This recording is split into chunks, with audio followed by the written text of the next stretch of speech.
Damos continuidade ao programa Anatomia do Poder, hoje entrevistando a deputada federal Carla Zambelli, eleita agora pelo partido do presidente Bolsonaro.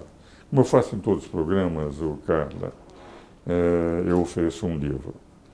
E esse livro daqui é um livro que eu editei pelo conselho que eu presido, Conselho Superior de Direito da FEComércio, e pela Academia Internacional de Direito e Economia, é uma academia com 25 economistas e 25 juristas, alguns ministros do Supremo Tribunal Federal, alguns ex-ministros de Fazenda, e é sobre os 30 anos da Constituição, com virtudes, obstáculos e alternativas.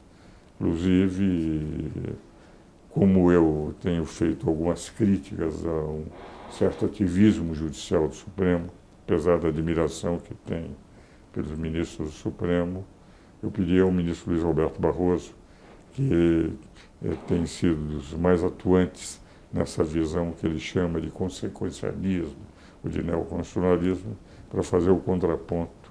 Ele escreveu um belíssimo artigo contrário à minha posição, mas no sentido de que cabe ao Supremo atuar com o iluminismo e com os vácuos legislativos. E o Bernardo Cabral, que foi o autor da Constituinte, o relator da Constituinte, também escreve. Creio que vai ser útil na sua nova fase, virtudes e obstáculos da Constituinte. Muito obrigada, doutor Ives. Mas, Carla, eu queria agora o telespectador para conhecer quem é a nossa deputada federal. Como é que você começou? Contar um pouco da sua vida para o telespectador conhecer. Doutor Ives, eu sou gerente de projetos e especializada em redução de custos, gestão empresarial, gestão de custos e planejamento estratégico. E na minha vida pessoal, eu nunca gostei muito de política, de jovem, nunca acompanhei muita política, não venho de uma família politizada. Mas em 2011, eu fiquei bastante incomodada com a liberdade que deram na cassação da Jaqueline Roriz, na tentativa de cassação. Havia provas de que ela havia recebido dinheiro, né, com vídeo e áudio, etc. E na votação dessa cassação, em votação secreta, sem a gente saber o que cada um votou, nossos representantes, ela foi liberada desse processo da Comissão de Ética. Então, o que eu comecei a questionar é por que no combate à corrupção a gente não pode saber como votaram os nossos representantes, se eles estão lá para nos representar. E a gente começou com um movimento de rua, que eu achei que fosse ser só uma manifestação pontual, mas que acabou gerando um movimento por trás, né? De acordo com várias pessoas do Brasil inteiro que se interessaram pela causa. E aí a gente criou um movimento nas ruas, que hoje já tem 7 anos e meio de atuação, atua em várias frentes, também no impeachment de Dilma Rousseff, no julgamento do Mensalão em 2012, em 2013, quando o movimento Passe Livre falava sobre as pautas da esquerda, de reforma urbana e rural, a gente veio com a pauta de contra a corrupção, né? E as famílias vieram às ruas para dizer que não era a pauta do passe livre, ou não era pelos 20 centavos que as pessoas estavam às ruas, né? E sim pelos bilhões que já eram desviados naquela época. A gente conseguiu aprovar uma lei em 2013, que é a Lei de Organização Criminosa, 2.840, se eu não me engano, que deu início à delação premiada, que foi muito utilizada depois na Operação Lava Jato. E a 2013 foi muito importante para essa aprovação, né, de uma lei que deu lugar a tantas investigações que até hoje ainda estão acontecendo. E nosso ativismo também veio muito falar do Supremo Tribunal Federal, né? Nós temos alguns bonecos dos ministros, que a gente critica os ministros por suas atuações, e também pelo ativismo judicial, que a gente é contra e achamos que... E até por isso também estou no Legislativo agora, né? A gente, já que existe na visão do Supremo vácuos constitucionais ou legislativos, a gente poder atuar e não deixar que isso volte a acontecer, para a gente poder ter mais controle. Você sabe que é um dado interessante? Eu tenho uma admiração muito grande pelos ministros do Supremo, até porque, enfim, bem mais velho do que eles. A primeira sustentação oral que fiz no Supremo foi em 1962. Alguns dos ministros não tinham nascido, o ministro Toffoli não tinha nascido, o ministro Alexandre de Moraes não tinha nascido. E tenho acompanhado a história, convivido com os diversos ministros, e sempre a minha admiração foi muito grande, inclusive dos 11 ministros atuais. Considero todos eles, sem exceção, grandes juristas. Agora, divirjo com um velho constitucionalista dessa linha, porque a Constituição, isso que vocês deveriam no Congresso Nacional colocar, se o Supremo é o guardião da Constituição, se nas ações diretas de inconstitucionalidade e promissão, o Supremo não pode legislar em nome do Congresso, mesmo quando o Congresso é omisso em não fazer lei, que seria obrigado a elaborar por força do texto constitucional, como é que eles podem falar em vácuo legislativo? E há um outro dispositivo. Se houver invasão de competência do Supremo Tribunal Federal sobre as competências do Legislativo, o artigo 49, inciso 11 da Constituição declara que cabe ao Poder Legislativo zelar por sua competência normativa perante os outros poderes, que são o Executivo e o Legislativo. Vale dizer, se invadiu sua competência legislando onde não pode, o Legislativo pode não obedecer, entende? Ou impondo coisas que não pode não obedecer. E se houver um conflito entre poderes, o artigo 142 da Constituição declara o seguinte, que recorrendo às Forças Armadas, que passa a ser o poder moderador, a função das Forças Armadas nunca é romper a ordem, é repor a lei e a ordem. Então há freios e contrafreios na nossa Constituição. Então o Legislativo tem que ganhar, entende, aquela autonomia e independência perante os outros poderes.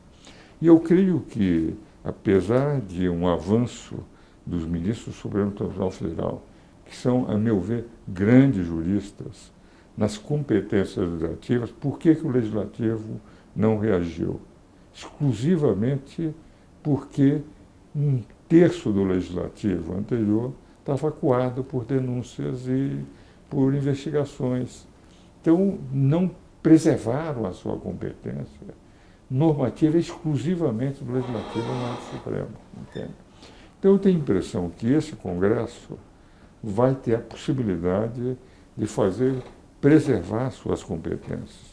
E a impressão que eu tenho também é que, na presidência do presidente Toffoli, que é um cidadão com uma bela visão, porque foi advogado, é ministro, do que representa a autonomia e independência dos poderes, vai ser muito mais fácil o diálogo entre o Legislativo e o Supremo. A impressão que eu tenho é de que voltará, entende, as águas ao leito do rio. O Legislativo vai ser legislativo, mas vocês terão que ter consciência que a competência legislativa é exclusiva de vocês. O Supremo não pode invadir. E isto me parece que só é possível aplicando o artigo 49, inciso 11, que é extremamente relevante. Entende? E a impressão que, com o novo Congresso, muitos novos representantes, vai ser possível, entende, um diálogo mais frutífero e, ao mesmo tempo, uma preservação de competências.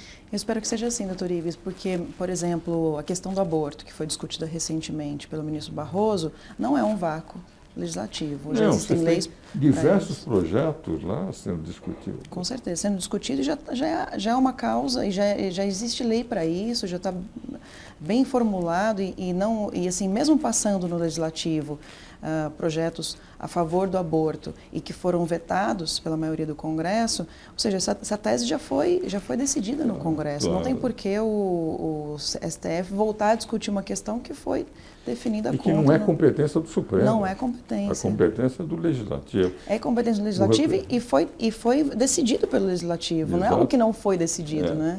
Não, e mais do que isso. Um legislativo é eleito por 140 milhões de brasileiros e não por um homem só. Exatamente. O Supremo é eleito por um homem só. Com o certeza. Presidente indica quem ele quiser. Tem indicado pessoas muito boas, mas é um homem só.